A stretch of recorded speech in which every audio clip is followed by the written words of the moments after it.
What's up guys? So ako dahil si Jihodap og karon ipakita na ko ninyo unsaon pagluto ning DIY steak nga murag naara ka sa restaurant, tipid na, lami pa.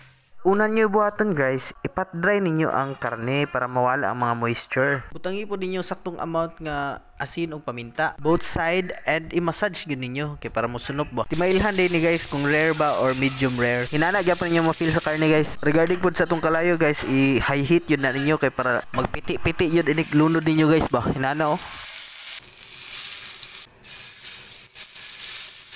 Ang pagluto diyan guys is mga 1 minute and 40 seconds. Bana-bana ra po na nako guys kay depende sa kabaga sa imong karne.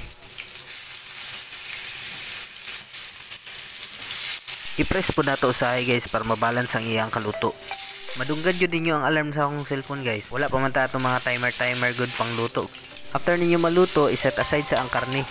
Maglanay na din ta sa atong butter, then butangan nato og ahos. Ahos ra din na guys nga gihiwa.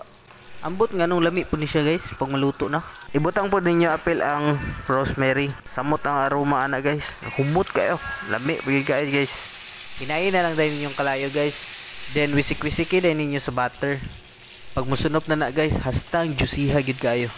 Nara guys, ipapahulay din nato mga 10 minutes para mas musunop yun saya ang lasa.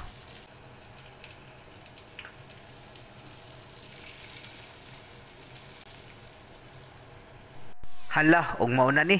Lami kay guys oh. Nagtuog yun ko guys nga hilaw ni sa una. Pero karon hastang labi ayud kay basta inani mga pagkaluto guys. Kanang gaping-pink pabitaw ang tunga-tunga guys. Hastang juicy gyud. Kay kung luto pud guys siya guys, hastang gahiya pud guys uy. Sus ang naong sa gutom guys oh, tanawa oh. Tanawa ninyo guys, dako kay gamal. Pero hastang labi ayud guys. Sulayin ninyo guys sa inyong balay. Hasta ka worth it yun kayo. That's all for today's video. Thank you for watching.